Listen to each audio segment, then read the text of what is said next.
I'm Alex Scott, and I'm the president of WPT Global.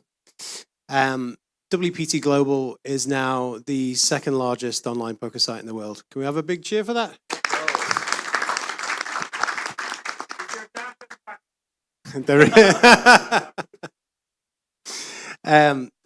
Obviously, a lot of people in the room will be aware of what the World Poker Tour is, but I'm just going to give a little bit of background for the people who might not be aware of it, why it's special, why we're here talking about it today. So, as I was getting into poker about 20 years ago, the World Poker Tour was starting to air in the UK, where I grew up, and it portrayed poker at its very best. It was high-stakes poker, played in glamorous locations around the world. Like I remember watching it in the Caribbean, on cruise ships, in Las Vegas, in California. And it made stars out of people like Gus Hansen and Phil Ivey and Daniel Negreanu, who you still see today. The players who were the stars of the first poker boom, basically. And me and my friends who played poker together, we dreamed about playing on the World Poker Tour. We dreamed about making the final table, playing against people like Gus Hansen, flirting with people like Shauna Hyatt. It was poker at its very best, and it was a very aspirational thing. Since then, WPT has gone on to be broadcast in over 150 countries. It reaches hundreds of millions of viewers every year. It's a real poker sensation. Now, at WPT Global, we've been entrusted with this brand, and it's our job to represent that brand faithfully and do it justice. So together with the World Poker Tour, the reason we exist, our why, is we exist to make poker players' dreams come true. And we know that for different players, that means different things. For some, it's playing in the WPT World Championship in Las Vegas. But for some, it's playing a $500 tournament locally, right? And we know that we need to hit all of those bases.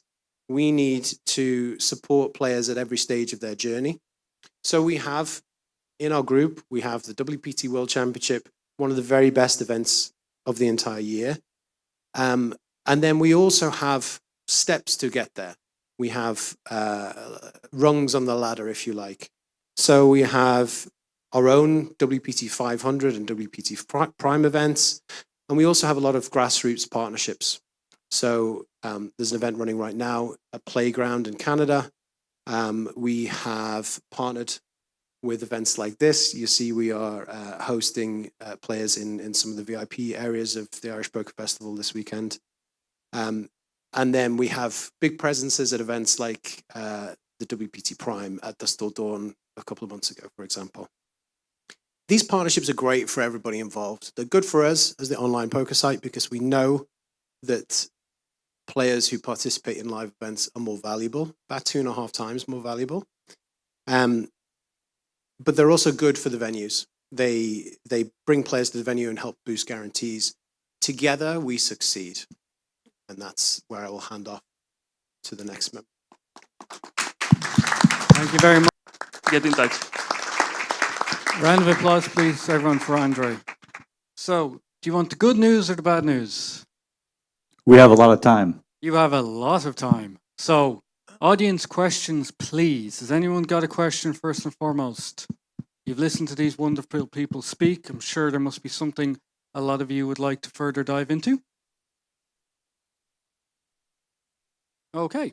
So I guess that's my job, I suppose. Opening question. So amongst the 6 of you and your different backgrounds, your different experiences, I know, for instance, Alex, yourself and I worked for PokerStars, which would have given you quite a big insight over the years to how the industry worked on a large scale.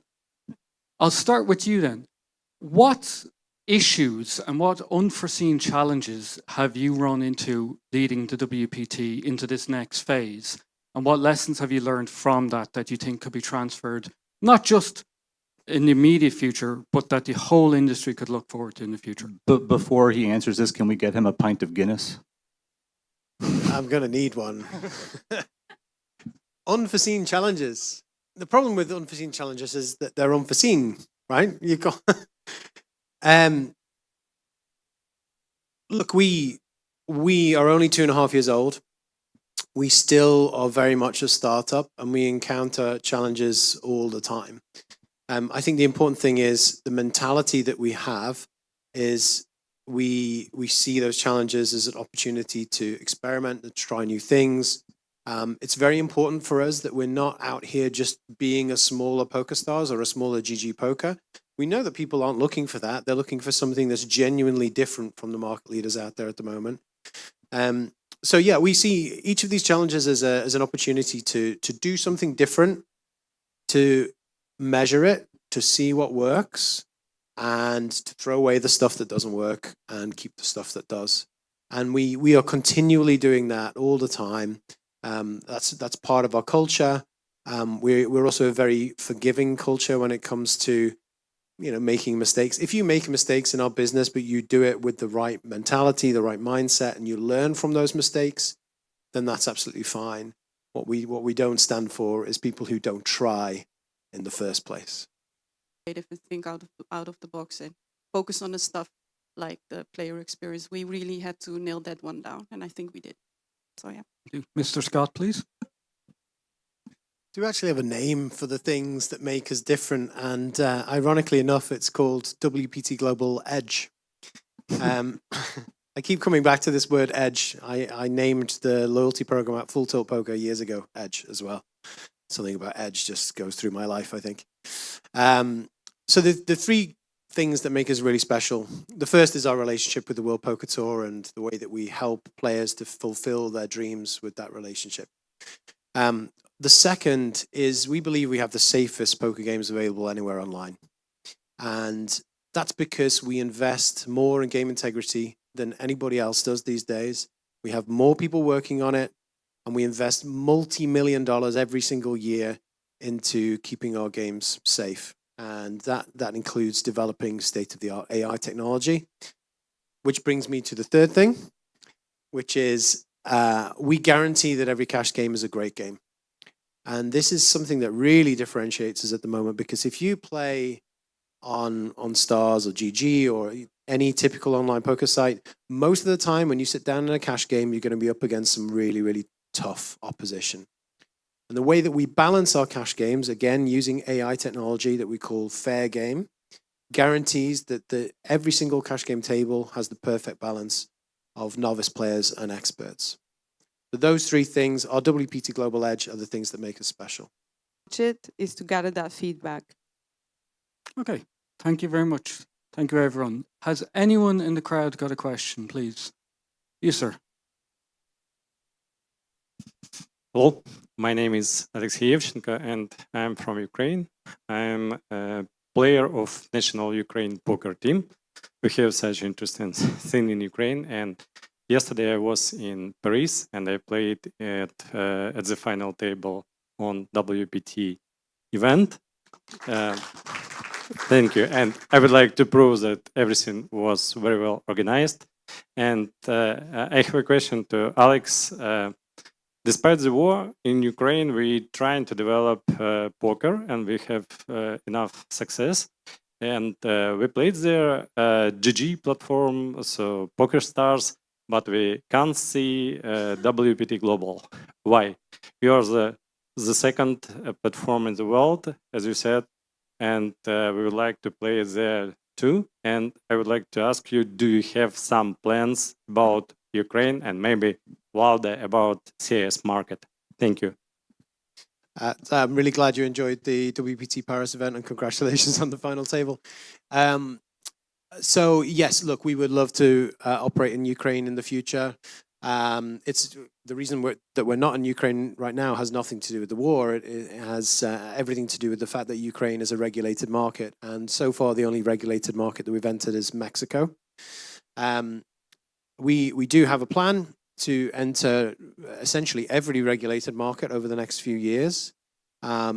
When we do that, we have to take into account the size of the market, how potentially profitable it will be, but also things like how complex it will be to develop the product to comply with that local market regulation, So the UK, for example, or New Jersey, which has extremely challenging product requirements and extremely challenging operational requirements, will take a lot longer. Ukraine, I think, will be somewhere in the middle in terms of how difficult it will be.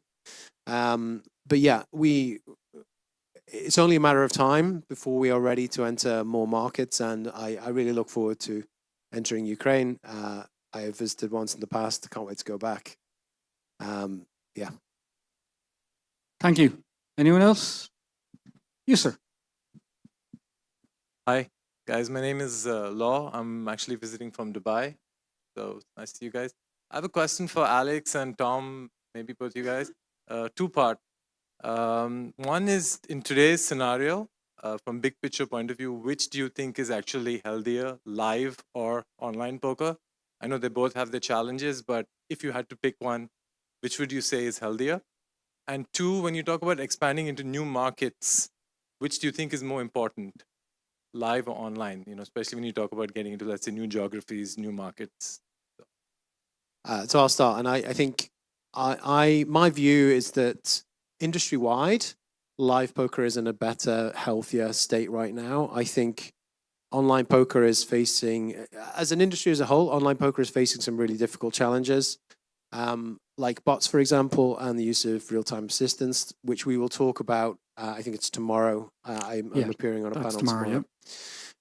So we'll get into it in some detail, and I'll talk about the history of that problem and how it's evolved and where we are today, and also talk about the threat that it brings to online poker in a bit more detail.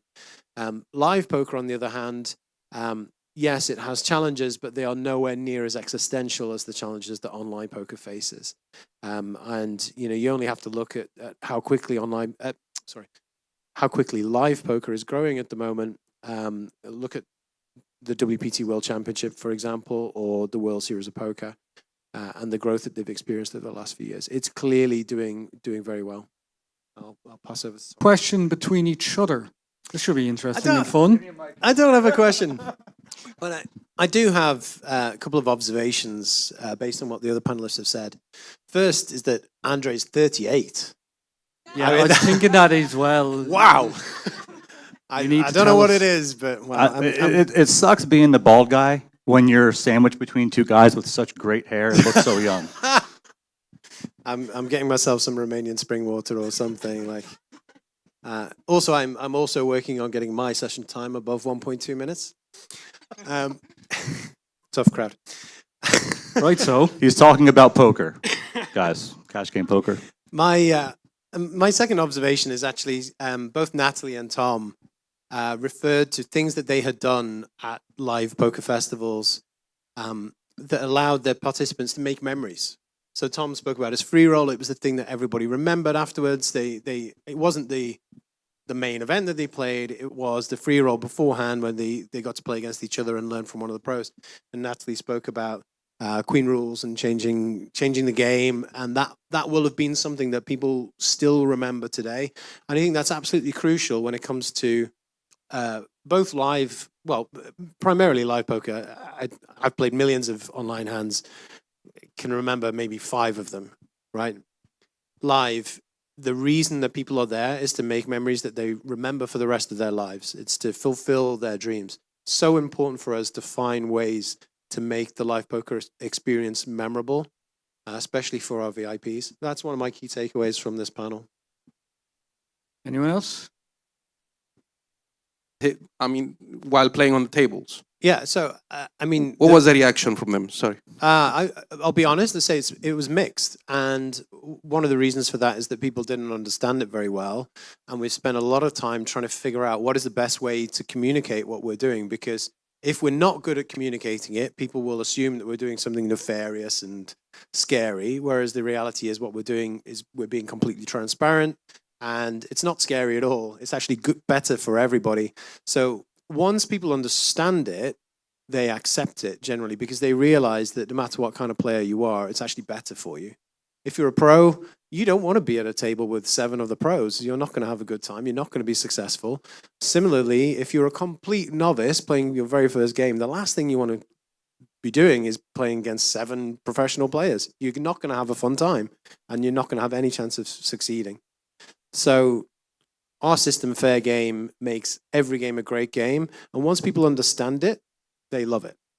Absolutely, it's brilliant. And I must say that it was very brave from WPT to try this new feature and risk in terms of the players' reaction and how they conceive it. So yeah, well done. Thank you. I mean, to echo Tom, I don't want to take all the credit, but I will. You can. The evidence is here. Well, thank you everyone for this panel. If we've any last contributors? No. Thank you everyone for this panel. Will you please give a round of applause to our wonderful speakers? We thank you. Now, first one done.